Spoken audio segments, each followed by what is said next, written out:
Week 4, Day 4, Ethics. So, we're going to talk about social issues first. We're going to talk about the cons, what the critics say, and then we're going to talk about what advertisers say, the pros. So, the first argument is advertising educates consumers. And the critics say advertising is superficial and intrusive. They argue that advertising does not provide good product information. The information it does provide is shallow and meaningless. They say that ads should contain functional feature information and performance results. However, advertisers say consumers become more educated about the features, benefits, functions, and values of products. Educated consumers enhance their lifestyles and economic power through marketplace decision making. Also, advertising reduces search time for desired products and services, saving consumers both time and money. So, as we go through these different arguments, think about how you feel about the topic at hand. The next one is advertising improves living standards. The critics say advertising wastes resources and raises the standard of living only for some. Brand differences are trivial, and the proliferation of brands do not offer a great variety of choices, but rather a meaningless waste of resources. In addition, some argue that advertising is a tool of capitalism that widens the gap between the rich and the poor. However, advertisers argue that advertising lowers the cost of products due to the economics of scale produced by advertising. Consumers may pay less. Also, the pressures of competition stimulates firms to produce improved products. In addition, the speed and reach of advertising aids in the diffusion of innovations. This means that new discoveries can be communicated to a large percentage of the marketplace very quickly. Advertising affects happiness and general well being. The critics say advertising creates needs. The argument is that consumers are relatively easy to seduce into wanting the next shiny thing offered by the marketers, or encourages consumers to try to look and act like models in the advertisements. However, advertisers say advertising addresses a wide variety of basic human needs. Advertising is not powerful enough to create human needs. Rather, once human needs emerge, advertising can offer alternatives to addressing human needs. They also have a second argument that fits under this category. Critics say advertising promotes materialism. Advertising, which portrays products as symbols of status, success, and happiness, contributes to the materialism and superficiality in a society. It creates wants and aspirations that are artificial and self centered. Advertisers' response to this is advertising only reflects society's priorities. Defenders of advertising argue that it did not create the American emphasis on materialism. However, major holidays like Christmas with gifts, Thanksgiving with food, and Easter with candy and clothing have become festivals of consumption. The next topic is advertising is demeaning and deceitful, or is it liberating and artful? So the critics say advertising perpetuates stereotypes. The process of targeting audiences yield a negative effect by creating stereotypes, especially the portrayal of women, the elderly, and minorities in stereotypical roles. However, advertisers say that advertisers are showing much more sensitivity. A diverse world requires diversity in messages and images. A second argument under this topic is that advertising is often offensive. A long-standing criticism of advertising is that it is often offensive and the appeals are in poor taste. However, advertising is a source of fulfillment and liberation. There are those who argue that the consumption that advertising glorifies is actually quite good for members of society. Consumers appreciate modern conveniences that liberate us from natural sources, such as body odor, close contact with dirty diapers, and washing clothes by hand. Before the modern consumer age, the consumption of many goods was restricted by social class, and modern advertising helps bring the democracy of goods. And yet, there's still a third argument that fits under the same categories. Category. Advertising deceives via subliminal stimulation, according to the critics. But advertisers say there's no such thing. Research by psychologists and marketers alike verifies that the human brain is capable of processing information below the conscious threshold of awareness, although there is some evidence for some type of subconscious ad processing. It is short-lived and found only in laboratories. Advertisers also say advertising is art. There are those who argue that one of the best aspects of advertising is its artistic nature.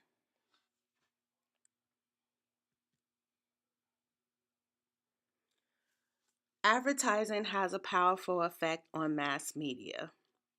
So the critics say advertising affects programming. So, for example, payments to journalists for favorable editorial comments about brands. A related issue is the extent to which brands are being placed and featured in programming. So that's the branded product placement, from shows like America Idols to reruns of Friends. And we looked at examples of that in previous lectures. They also say advertisers purchase airtime only on programs that draw large audiences. So, cultural and educational programs, which draw smaller and more selective audiences, are dropped in favor of mass marketing programs. The advertisers say advertising fosters a diverse and affordable mass media. Advertising fans argue that advertising is the best thing that ever happened to an informed democracy. Magazines, newspapers, and TV and radio stations are supported by advertising money. Others argue that advertising provides invaluable exposure to issues. When non commercial users of advertising rely on advertising process, members of society receive information on important social and political issues. So here's something to think about. If all forms of advertising were eliminated, would your efficiency and effectiveness as a shopper be reduced or enhanced? Think about the fact that advertising provides valuable knowledge about products. Advertising reduces the amount of time consumers spend on searching for information about products. But does advertising make us more materialistic? So that's something to think about as you enter into your academic career in advertising. Okay, let's talk about some ethical aspects of advertising. Ethics are moral standards and principles against which behavior is judged. Honesty, integrity, fairness, and sensitivity are all included in a broad definition of ethical behavior. Much of what is judged as ethical or unethical comes down to personal judgment. There are three key areas of debate when it comes to ethics: truth in advertising, which we'll talk more about each of these three in the next upcoming slides. Number two is advertising to children. And number three is advertising controversial products. Let's start with truth in advertising. Deception is making false or misleading statements in an advertisement. The difficulty regarding this issue is determining just what is deceptive. A manufacturer who claims a laundry product can remove grass stains is subject to legal sanctions if the product cannot perform that task. Another manufacturer who claims to have, quote unquote, the best laundry detergent in the world, however, is within its rights to employ superlatives. The use of absolute superlatives like number one and the best is called puffery and it's considered completely legal. So it's looked down upon, but it's not illegal. Likewise, it is impossible to legislate against emotional appeals, such as those made about beauty or prestige, enhancing qualities of a product because these claims are unqualifiable. Because these appeals are legal, the ethics of such appeals fall into a very gray area.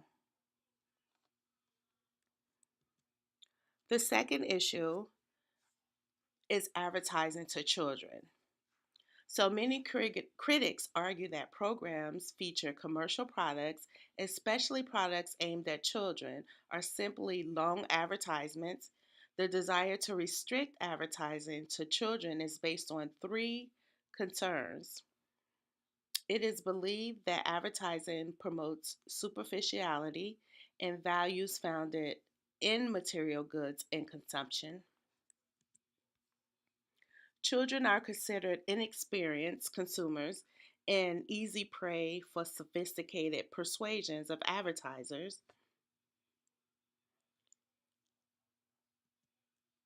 And advertising influences children's demands for everything from toys to snack foods.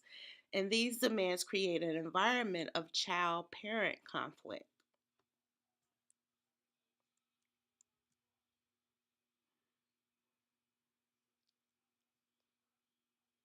So here's something to think about. Do you think kids are particularly vulnerable, or do they know what advertising is all about? So, just a few facts from research that's been done. Research demonstrates that children at very early ages, between 5 and 7 years old, understand the rules of commerce, are skeptical of advertising, and recognizes its intent. Research also shows that children are more influenced by parents and playmates than by mass media advertising. The next issue is advertising controversial products, and these goods and services include alcoholic beverages, tobacco, gambling, and lottery and firearms. All of the controversial product categories are mature products. Advertising is not powerful enough to create primary demand in mature product categories like these. Advertising is used to gain and maintain market share for brands. As far as lotteries, is the government above criticism for advertising lotteries? That's something to think about. Another thing to think about is, in your opinion, what impact does advertising have on these product categories? Okay, let's talk about regulatory issues in advertising. The first one is deception and unfairness. Deception, the Federal Trade Commission, that's the FTC, has a policy statement on deception. It specifies the following three elements as essential in declaring an ad deceptive. There must be representation, omission, or practice that is likely to mislead the consumer. This representation, omission, or practice must be judged from the perspective of the consumer acting responsibly in the circumstance. The representation, omission, or practice must be a material one. The basic question is whether the act or the practice is likely to affect the consumer's conduct or decision with regard to the product or service. If so, the practice is material and consumers' inquiries is likely because consumers are likely to have chosen differently if not for the deception.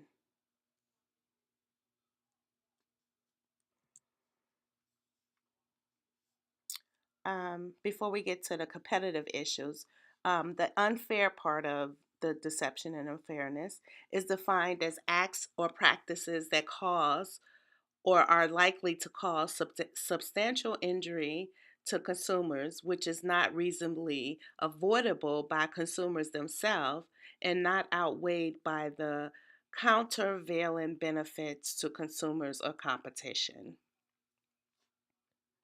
So, competitive issues.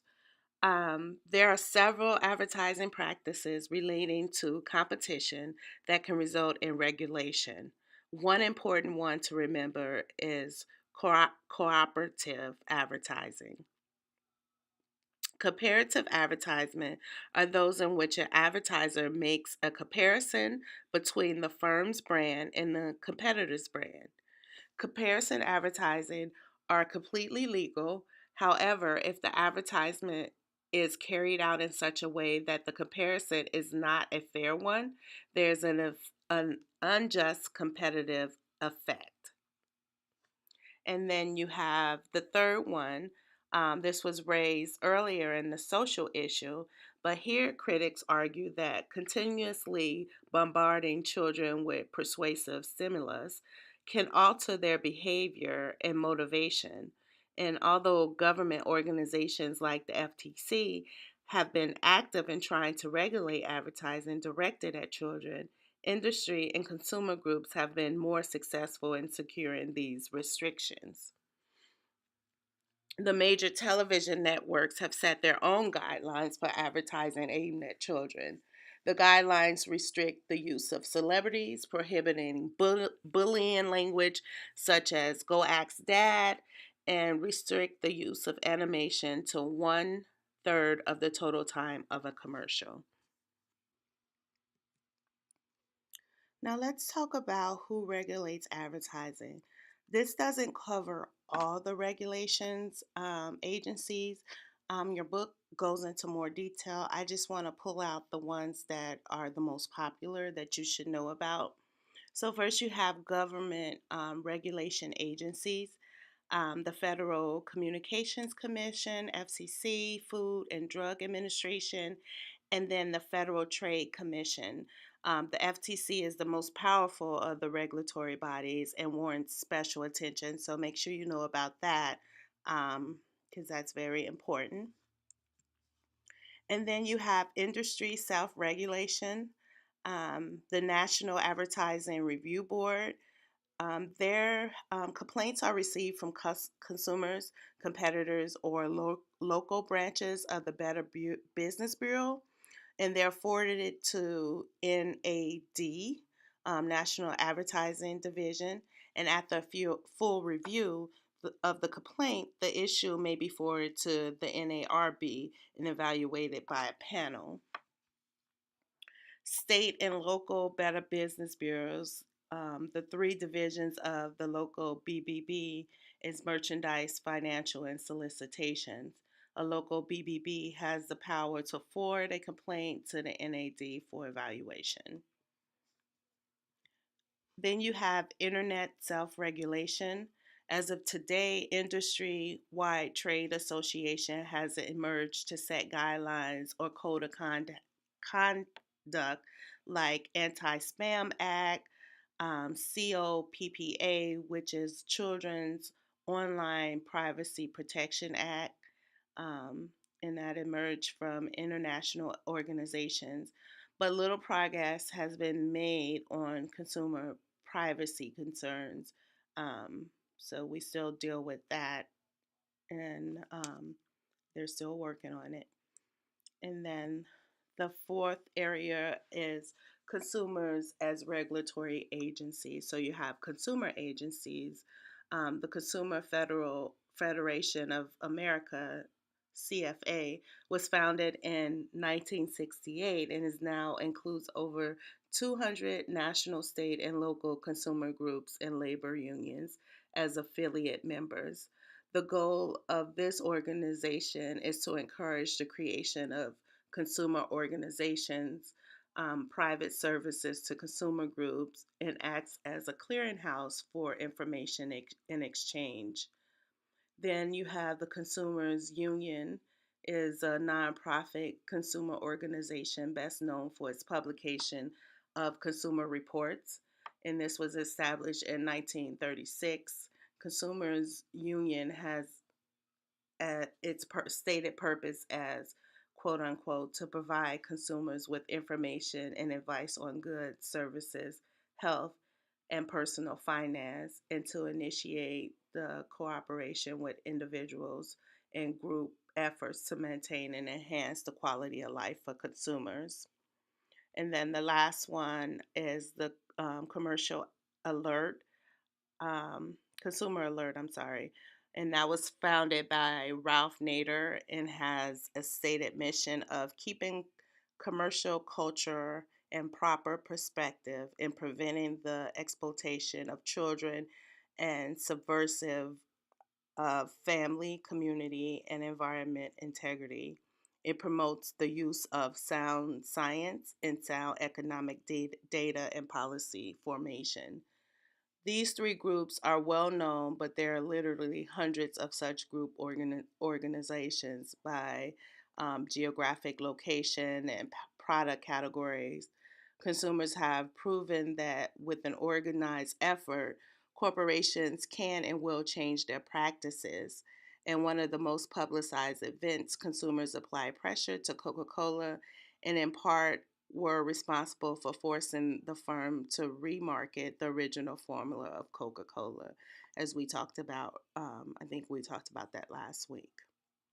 So, that is your spill on ethics and regulatory agencies. Enjoy the rest of your day.